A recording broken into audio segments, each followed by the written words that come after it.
కూడా దేవుడు నమ్ముకుందిలే అంటే ఇలాగే మీలాగే అలా ఉంటే ఎలా సరిపోతామా? అలా ఉంటే దేవుడు రచనలో ఎలా నిలబడతామా? వేరుగా ఉండాలి. వాళ్ళకంటే అంధకారమైన మనసు ఉందంట వాళ్ళకి. వాళ్ళ మనసుకు గద్దతను పెట్టి వాళ్ళు నడిచేస్తూ ఉంటారు సార్. ఇది మంచి ఇది చెడు అని వాళ్ళకి తెలియదు వాళ్ళకి. కానీ మనకైతే నియమాలు ఉన్నాయి. నేను అదే అనుకుంటుంటాను ఒక్కొక్కసారి ప్రతి క్షణం కూడా, మరి అన్యులు తప్పు చేస్తారంటే వాళ్ళకి నియమాలు లేదు. నేను మనసు అనుకుంటాను వాళ్ళకి నియమాలు లేదు, మనకి నియమాలు ఉన్నాయి, పదాజ్ఞలు ఉన్నాయి. మనకి పదాజ్ఞల ప్రకారం మనం నడవాలి. పదాజ్ఞలు జ్ఞాపకం లేదు. పదాజ్ఞ తెలుసా? ఈ దేవుడైన యెహోవాను నేనే, నేను తప్ప వేరొక దేవుడు నీకు ఉండకూడదు. పైన ఆకాశం అందే కానీ, క్రింద భూమి అందే కానీ, భూమి క్రింద నేల అందే కానీ, ముందు దేని రూపములను విగ్రహములను చేసుకునకూడదు, వాటికి సాగిలపడకూడదు, వాటిని పూజింపకూడదు. నీ దేవుడిని యెహోవా నామమును వ్యర్థముగా నొచ్చరింపకూడదు. విశ్రాంతి దినమున పరిశుద్ధంగా ఉంచుటకు జ్ఞాపకం ఉంచుకోండి. ఇలా పదాజ్ఞలుగా నీ తండ్రి నీ తల్లిని సన్మానించు. హల్లెలూయా. 6 నరహత్య చేయకూడదు. 7 వ్యభిచరింపకూడదు. 8 దొంగిలకూడదు. 9 నీ పొరుగు వారి మీద అబద్ధ సాక్ష్యం పలకూడదు. 10 నీ పొరుగు వారి దగ్గర దేనిని ఆశించకూడదు. హల్లెలూయా, హల్లెలూయా. నిర్గమకాండం 25 ఉంటాయి నుంచి. కాబట్టి ఈ పదాజ్ఞలు కూడా మనం ఏం చేయాలంట? మనసులో పెట్టుకోవాలి. దాని ప్రకారం మనం నడిస్తే దేవుడు సంతోషపడతాడు. వేరుపాటు జీవితాన్ని సంతోషపడి ఆశీర్వదిస్తాడు, ప్రత్యేకపరుస్తాడు. అవమానంగా ఏమిచ్చాడు, తలగలుగుతాడు, తోకేం చేయదని చెప్పాడు. హల్లెలూయా, హల్లెలూయా.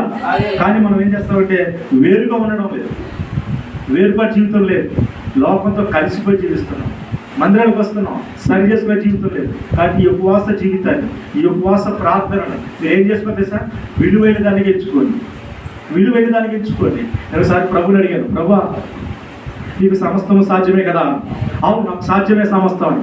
మరి అలాంటప్పుడు ఒక విశ్వాసం ప్రార్థన చేస్తున్నప్పుడు నువ్వు వెంటనే ఎందుకు చేస్తలేదు కార్యం? ఎందుకు నిరీక్షించమంటున్నావు? ఎందుకు విశ్వాసం ఉంచమంటున్నావు? నువ్వు వెంటనే చేయొచ్చు కదా, నీకు సాధ్యమే కదా అని అడిగాను. అప్పుడు నాకు ప్రభు చెప్పిన సమాధానం, ఎస్ నువ్వు చెప్పింది కరెక్టే, నీ వెంటనే చేయగలను, నేను సమర్థున్నే.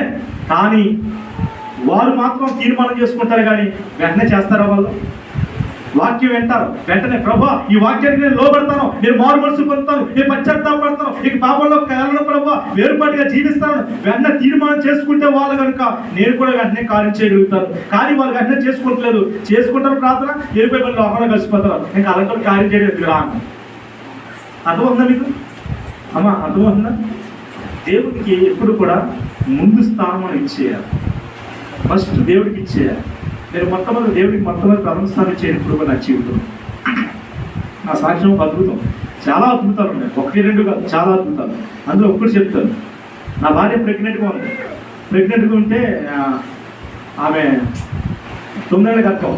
అయితే డాక్టర్గా చూపిస్తే టైంలో చేసి పంపించేస్తే లోపల ఏమైపోయిందంటే టైం దాటేసుకోవడం వల్ల లోపలే పెట్టి చనిపోయింది. చనిపోతే నేను హాస్పిటల్ తీసుకెళ్ళాం, ఆపరేషన్ చేయాలని నేనే ప్రార్థన చేసి పంపించాను. మా అమ్మని భయపడద్దు, ఏం జరుగుతుంది జరుగుతుంది వెళ్ళని చెప్పేస్తాను. ఆపరేషన్ చేసి పాపని చూపించాను. నేను చాలాసేపు వెయిట్ చేశాను. నాకు నిజంగా చాలా దుఃఖం వచ్చేసింది. ఏడుతో కూర్చున్నాను, వెట్ల మీద కూర్చున్నాను, డబల్ స్టేర్ బిల్డింగ్ మీద కూర్చున్నాను. కాబట్టి ఆయన కూర్చుంటే నాతో ఎవరో మాట్లాడుతున్నారు. ఏమంటారంటే నువ్వు ఎంత విశ్వాసపరుడు, ఎంత భక్తిపరుడు, నీకు ఎలా జరిగింది ఏంటి, నువ్వు చావచ్చు కదా, ఇక్కడ నువ్వు చావచ్చు కదా అనే మాట నాకు వినపడదు. నేను చచ్చిపోతే నా కుటుంబం ఎలాగా అని నేను ఆలోచిస్తున్నాను. అంటే అంత వేదంలోకి వెళ్ళిపోయాను. అప్పుడు దేవుడు నా ముందుకు అలా వచ్చి, యేసుప్రభు అలా వచ్చి, అప్పుడు నా విశ్వాసం ఏమైంది, నేను ప్రార్థన చేస్తానని చెప్పేసి కూర్చొని లెగుద్దాం అనేటప్పటికి యేసుప్రభు నా కళ్ళు ముందుకు అలా వచ్చి నేనే తీసుకున్నాను, నీ వెంటనే నువ్వు అడక్కో, నాకు కావాలి అని అన్నాడు. అంతే ఒకసారి సంతోషం వచ్చేసింది నా హృదయంలోకి, ఆనందం వచ్చేసింది. దేవానికి స్తోత్రం, నువ్వు తీసుకున్నావా ప్రభువా, నాకు తెలియదు ఇప్పుడు దాకా చాలాసేపు వెళ్తేనే అని. అప్పుడు ధైర్యంగా సంతోషపడిపోతుంది. ఇలా మా అక్కలు మా అందరూ ఎడుతూ వచ్చిన వాళ్ళ హాస్పిటల్కి. అప్పుడు వాళ్ళు ధైర్యపడుతున్నాండి. నాకు దేవుడు తీసుకున్నాడు, దేవుడు చెప్పాను నాకు మీరు ఆడవలసిన అవసరం లేదు. నాకు ఎందుకంటే ప్రధాన దేవుడికి ఇచ్చేస్తాను కదా, మొట్టమొదటి పెట్టుగా శాఖ ఇచ్చేస్తాను అనుకున్నాను. ఆడగడ గుర్తుంది పోతే ప్రభు చేసుకున్నాడు అని. మన ఇంట్లో బాధపడాలి, ప్రభు చేసుకుని రాజ్యంలో ఉంటుంది నాకు కూతురు, సంతోషం ప్రభు అని ధైర్యం తెచ్చేసుకున్నాడు. హల్లెలూయా. మన దేవుడికి ఇచ్చేట్లో కూడా ఎప్పుడు కూడా వెనకబడి ఉండకూడదు. వేరుపాటు జీవితం అంటే ఉపవాస జీవితంలో మనం కాపాడుకోవాల్సిన ప్రతి నియమము కూడా మనం ఖచ్చితంగా కాపాడుకోవాలి. ఈ ఉపవాస జీవితం దేనికంటే మన శరీరాన్ని నలగొట్టుకోవడానికి. ఏం చేయడమా? నలగొట్టేసుకోవాలి. ఈ శరీరం నలగొట్టుకుంటాము ఉపవాసంతోటి, ప్రార్థనతోటి.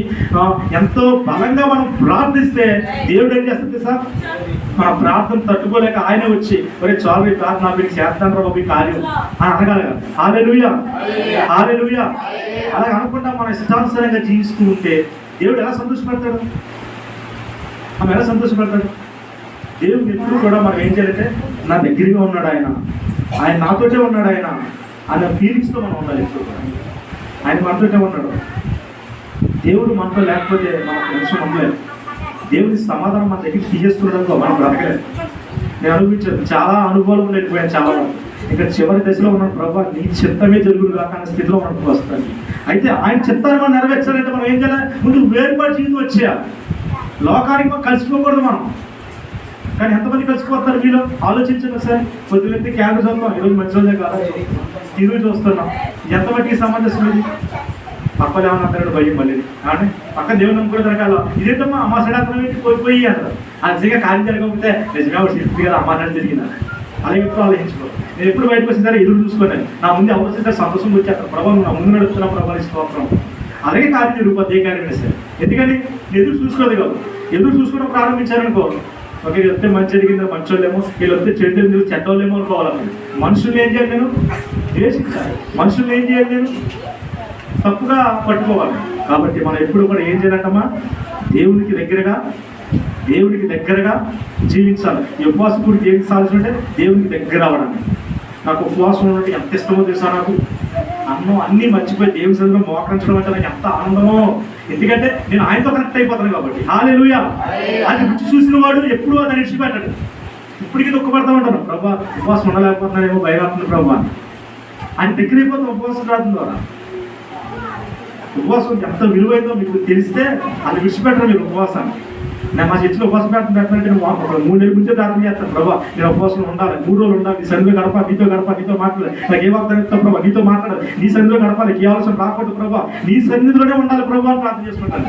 ఒక ప్రత్యేకత మనకి సంఘంలో కూడా ఏముండాలి? ప్రత్యేకత ఉండాలి మనకి. హల్లెలూయా. ప్రత్యేకత లేకపోతే ప్రత్యేకత కదా.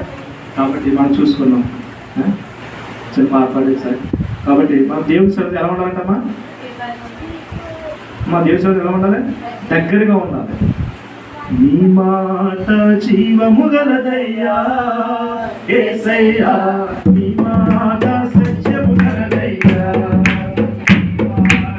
జీవము గలదయ్యా యేసయ్యా, నీ మాట సత్యము గలదయ్యా, నీ మాట మార్పు లేనిదయ్యా యేసయ్యా, నీ